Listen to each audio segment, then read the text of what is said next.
Bien, muy buena noche tengan, buena noche o buena tarde, buenos días, independientemente de la hora de la reproducción. En esta oportunidad vamos a hacer una disertación de lo que vendría a ser una sentencia de la Corte Interamericana de Derechos Humanos al patrocinio de lo que vendría a ser el curso de Seminario de Investigación en Derechos Humanos dirigido por la doctora Coscaya Rosaluz Ugarte Boluarte por parte de la maestría en Derecho Constitucional y Derechos Humanos de la Universidad Nacional Mayor de San Marcos. Mi nombre es Juan Cachipana Jorge Luis y en esta oportunidad vamos a hablar, les mencionaba, sobre el caso o el fallo respecto al caso Morato y otros versus Brasil. Sentencia de fecha 27 de noviembre del año 2023, lo que vendría a contenerse en sus excepciones preliminares, fondos, reparaciones y costas. Ahora, cuando nosotros hablamos de la competencia de la, en adelante, CIDH, Corte Interamericana de Derechos Humanos, es competente para conocer el presente caso en los términos del artículo 62.3 de la Convención Americana de Derechos Humanos, en virtud a que Brasil es parte desde el 25 de septiembre de 1992 y reconoce la competencia contenciosa de dicho tribunal al 10 de diciembre de 1998. Bien, de los casos que se vienen a dar, se materializan estos bajo una operación policial realizada el 5 de marzo del año 2002 en el peaje de la carretera Castelo Branco, en Sao Paulo, Brasil, que resulta en la muerte de 12 personas. Como tales, se destaca que tres personas privadas de libertad de iniciales GLS, M y por tercera persona RCC fueron autorizadas judicialmente a colaborar con el GRAN.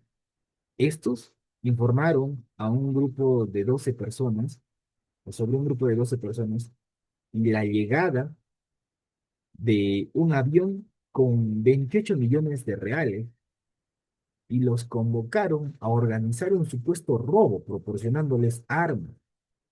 Un tercer punto, o un tercer hecho, vendría a ser que este grupo se dirigió al aeropuerto en cuatro vehículos, siendo interceptado por al menos 53 policías militares a horas 7:30 AM en el peaje. Los agentes detuvieron el convoy y abrieron fuego contra el autobús, disparando durante aproximadamente 10 minutos. El vehículo, como tal, recibe 114 impactos de bala y mueren 12 personas, mismos que lo ocupaban. Los testigos indicaron que las víctimas no portaban armas y que la policía las colocó posteriormente en el lugar. La prueba de parafilia dio negativo en nueve de los 12 fallecidos. Las investigaciones penales terminaron en absolución en el año 2014, confirmada en la apelación del año 2017. Solo una de las acciones civiles por reparación fue indemnizada. Efectivamente, vamos a ver más adelante. Como cuarto punto de la disertación es los derechos vulnerados según la CIDH. Y vendría a ser el artículo 1.1, obligación de respetar los derechos, lo que vendría a ser el artículo 2, deber de adoptar disposiciones de derecho interno, el derecho a la vida contemplado en el artículo cuarto, el 5.1, que vendría a ser el derecho a la integridad personal, 8.1, las garantías judiciales, incluyendo el plazo razonable, 25.1, que es la protección judicial, y el pacto respecto al pacto de San José, y el 25.2c, que vendría a ser el derecho al cumplimiento de las decisiones judiciales. Como tal, nosotros debemos de mencionar que a partir de esto, a ver, se elaboran estándares internacionales según los derechos vulnerados. Y estos estándares van a venir, perdón, respecto al derecho a la vida e integridad personal. Van a contemplar la Convención Americana de Derechos Humanos, el Pacto Internacional de Derechos Civiles y Políticos, la Declaración Universal de Derechos Humanos, los principios básicos sobre el empleo de la fuerza y las armas de fuego por funcionarios encargados de hacer cumplir la ley. El protocolo de Minnesota, que es propiamente incorporado como un manual de la ONU, y respecto a las garantías judiciales y protección judicial, ya mencionaba la Convención, el Pacto Internacional, la Declaración Universal, el Protocolo de Minnesota, y así también los principios básicos sobre el empleo de la fuerza y las armas de fuego por los funcionarios encargados de hacer cumplir la ley. Respecto al derecho de la verdad, la Convención Interamericana de Derechos Humanos de los artículos 8.1, 13 y 25.1, así también lo que vendría a ser el protocolo de Minnesota. En tanto, el plazo razonable se da lo que es la Convención Interamericana de Derechos Humanos, también está vinculada al Pacto Internacional de Derechos Civiles y Políticos, Declaración de Derechos Humanos, reitero, y respecto al cumplimiento de decisiones judiciales, los ya indicados Convención Americana, principios básicos relativos a la independencia de la judicatura, la regla de Bangalore sobre la conducta judicial y el derecho a la integridad personal, que vendrían a estar también en la Convención Americana de la Declaración Universal, el Pacto Internacional, la Convención contra, ojo, la tortura y otros tratos o penas crueles, inhumanos o degradantes. De la reparación, ojo acá, porque al final de cuentas esto es lo que se manifiesta. Eh, Las medidas declara que la sentencia de excepciones preliminares, fondos, reparaciones y cosas constituye per se una forma de reparación. Ordena al Estado de Brasil la creación de un grupo de trabajo con el objetivo de esclarecer las actuaciones del grupo de reacción y actuación estratégica. En adelante vamos a señalarlo como grave. En Sao Paulo, incluyendo los hechos de ejecución extrajudicial y de formular recomendaciones orientadas a evitar la repetición de estos hechos. Así también dispuso que el Estado brinde atención médica, psicológica y psiquiátrica gratuita, si así lo solicitan los familiares declarados víctimas.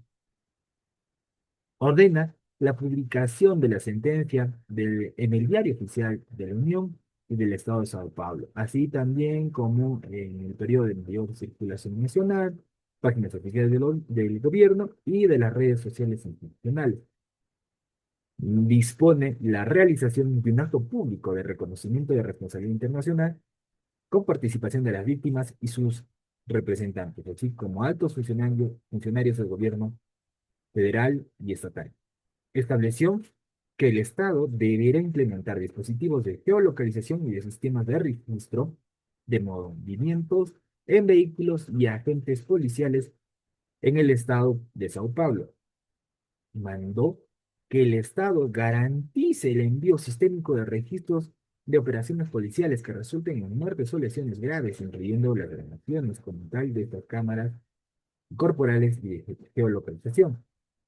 Requirió al Estado la adopción de un marco normativo que permita la separación temporal de funciones en cualquier agente policial involucrado en muertes de civiles mientras se lleva a cabo las investigaciones correspondientes.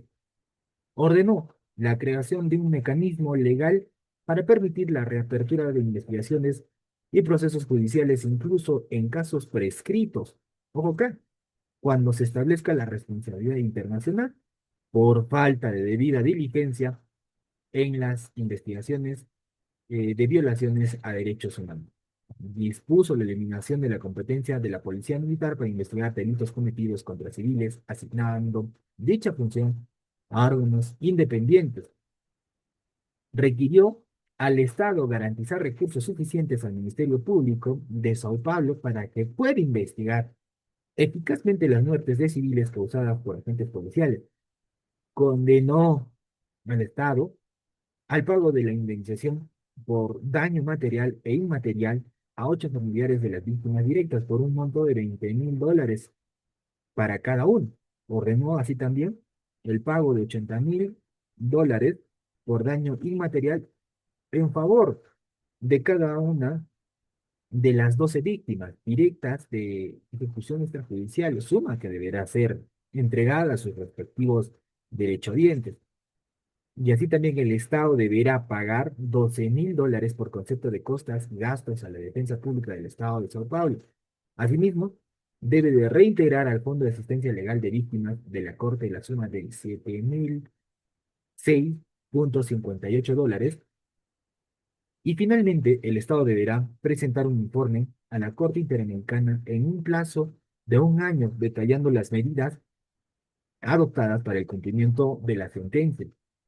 De las definiciones sobre la reparación del CIDH, ojo, hay que aclarar que la Corte Interamericana de Derechos Humanos ha establecido que la reparación del daño busca siempre que sea posible,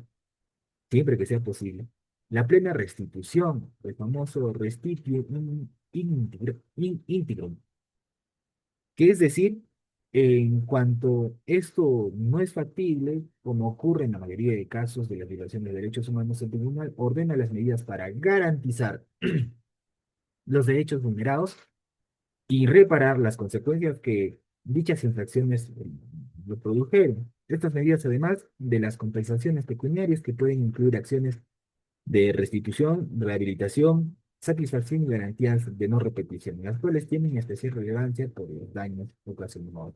Abro comillas diciendo, no se puede restituir a las personas ya fallecidas, ojo acá, pero sin embargo, en el caso de la restitución, siempre se trata de restablecer la situación anterior a la violación, ¿no? Es la forma ideal de reparación, ¿no? Respecto a la indemnización, son pagos económicos que buscan resarcir los daños. Los más conocidos son el material e inmaterial, ¿no? Ya lo vamos a dar, entendemos la rehabilitación. Son medidas destinadas a recuperar la salud física y mental de las víctimas con el tratamiento médico, psicológico y psiquiátrico. Garantías de no repetición consiste en medidas de carácter positivo que el Estado debe de adoptar para asegurar que los hechos lesivos similares no vuelvan a ocurrir en una situación futura. En el caso de la satisfacción, son aquellas medidas que buscan resarcir el daño inmaterial causado y pueden incluir la publicación de la sentencia en medios oficiales o de amplia circulación, como tales, ¿no?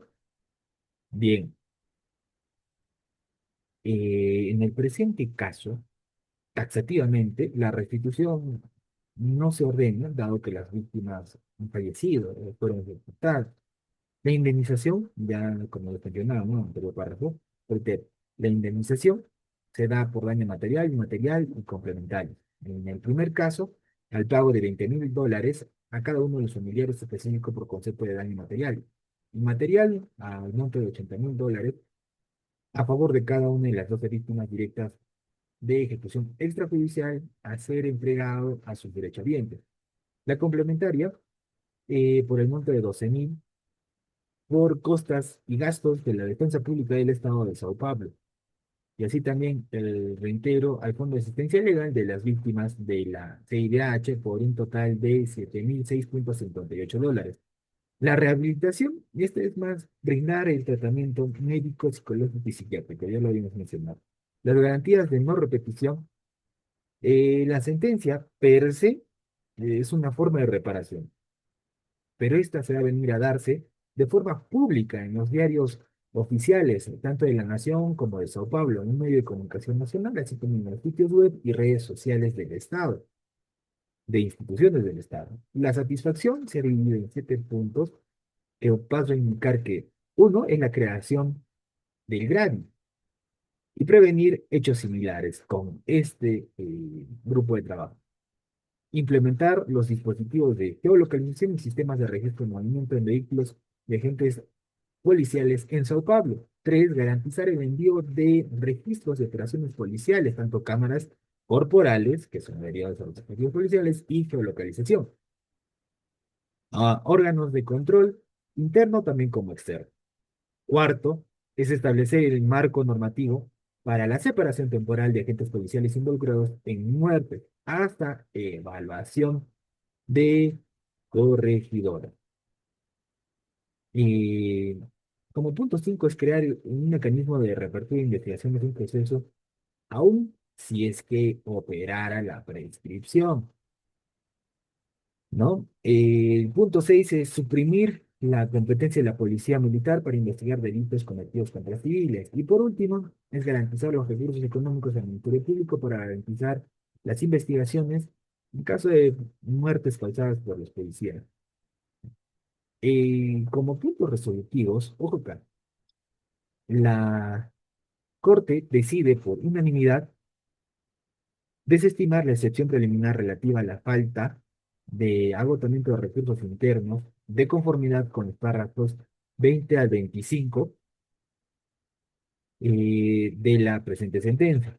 Desestimar la excepción preliminar en la cuarta instancia de conformidad con los párrafos 29 al 30 de la presente sentencia y declara por unanimidad que el Estado de Brasil es internacionalmente responsable por la violación del derecho a la vida al artículo 4 en relación al artículo 1.1 de la Convención Americana, debido a la ejecución extrajudicial de 12 personas. Esto es debidamente motivado.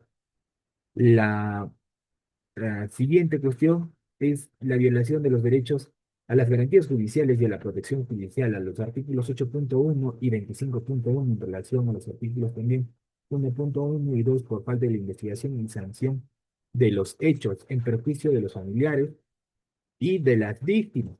La violación del derecho a la verdad por la omisión del Estado en esclarecer adecuadamente los hechos y garantizar justicia a los familiares. Lo otro es la violación de la garantía del plazo razonable, el artículo 8.1, por la excesiva duración de los procesos, en perjuicio de Geralda Andrade.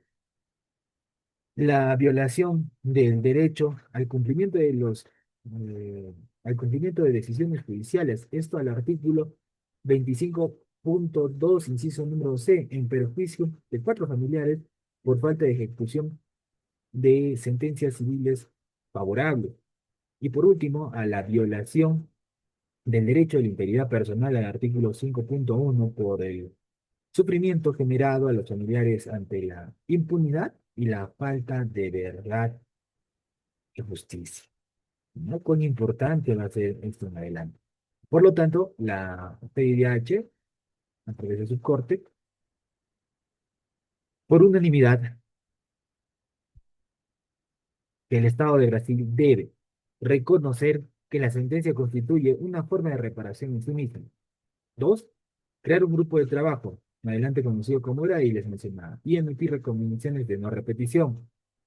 Brindar una atención médica, psicológica y psiquiátrica a los familiares que lo requieran, publicar la sentencia en medios oficiales de amplia difusión, realizar un acto público de reconocimiento de responsabilidad internacional, implementar dispositivos de geolocalización y registro de movimiento de vehículos y agentes policiales, asegurar el envío de registros de operaciones policiales con muertes o lesiones graves a los órganos de control, así como también adoptar normas que permitan separar temporalmente de su función los agentes policiales involucrados en muertes, mientras se investiga su actuación, crear un mecanismo de o para abrir, reabrir investigaciones y procesos judiciales, incluso cuando quede la prescripción, cuando más aún haya sentencia de la Corte que declare la responsabilidad internacional.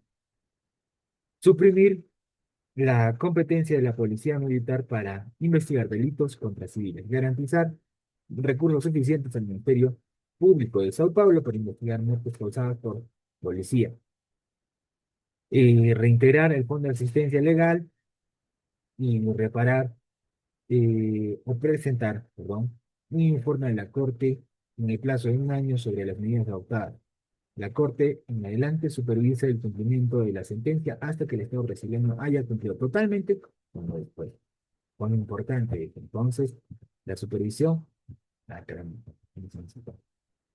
la resolución de supervisión de cumplimiento de fallo son las siguientes. La resolución de la Corte Interamericana de Derechos Humanos es de fecha 26 de noviembre del 2024, caso Norato y otros versus Brasil, supervisión y cumplimiento de la sentencia. De esta se tiene la publicación parcial de la sentencia y su resumen oficial, el pago parcial de la indemnización y la conformación del grupo de trabajo.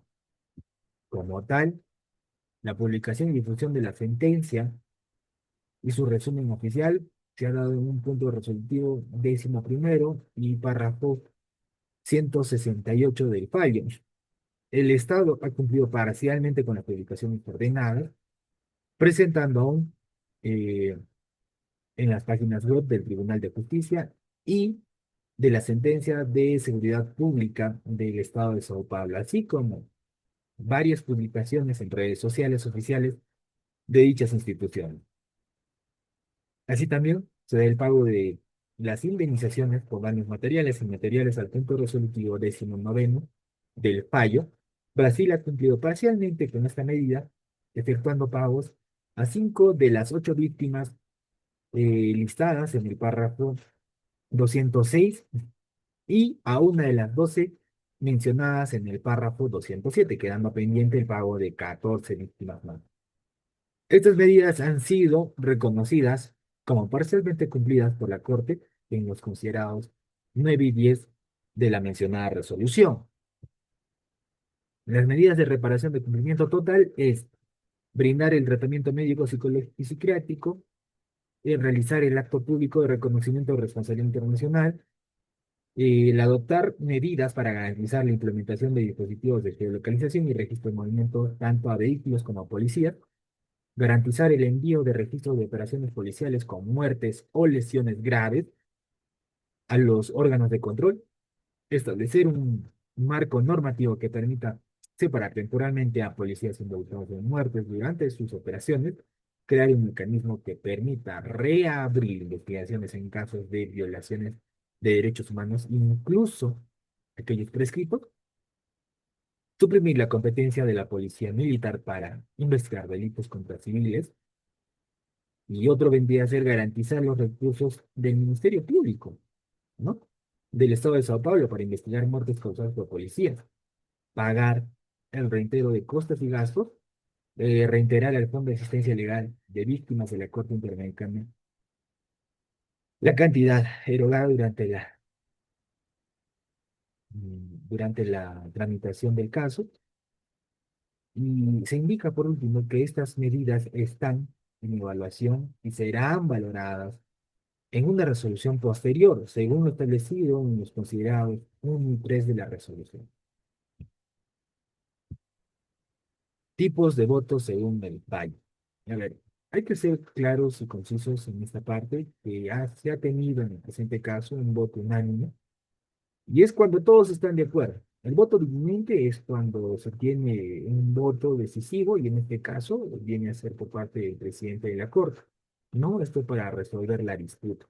En el caso del voto mayoritario, se entiende que por voto mayoritario se adopta una mayoría de jueces respecto a una decisión frente a la de los demás.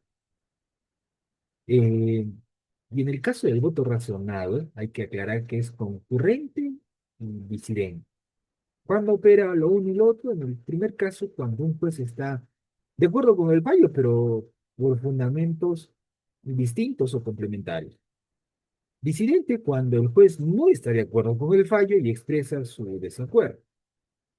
Ahora, ya les mencionaba, el voto que se plasma en el presente caso es unánime. De la normativa interna que permite entender el fallo, nosotros tenemos que mencionar que se tiene la Constitución de la República Federal de Brasil al año 1988, las leyes ordinarias complementarias relevantes que vienen a ser la ley 9.034 del año 95, que está derogada, pero que regulaba la actuación contra organizaciones criminales, incluyendo actuaciones controladas e infiltración policial.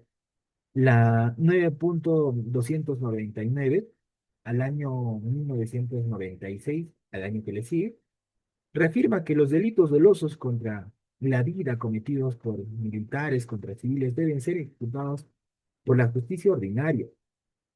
Y la ley complementaria, la 988 del año 2006, que establece la Ley Orgánica de la Defensa Pública del Estado de Sao Paulo, incluyendo el financiamiento por costas procesales. De los códigos procesales relevantes, vamos a poner el Código Penal, que define los delitos militares y surge la competencia ordinaria para muertes dolosas contra civiles, que está el artículo 9, perdón. El Código de Proceso Penal Militar, este que establece las reglas para la investigación y remisión de los casos a la justicia ordinaria en casos de delitos contra civiles. El de proceso penal, que viene a regular las etapas del proceso penal, incluyendo el tribunal del jurado, y como tal también tenemos el del proceso civil, que regula los embargos y las declaraciones.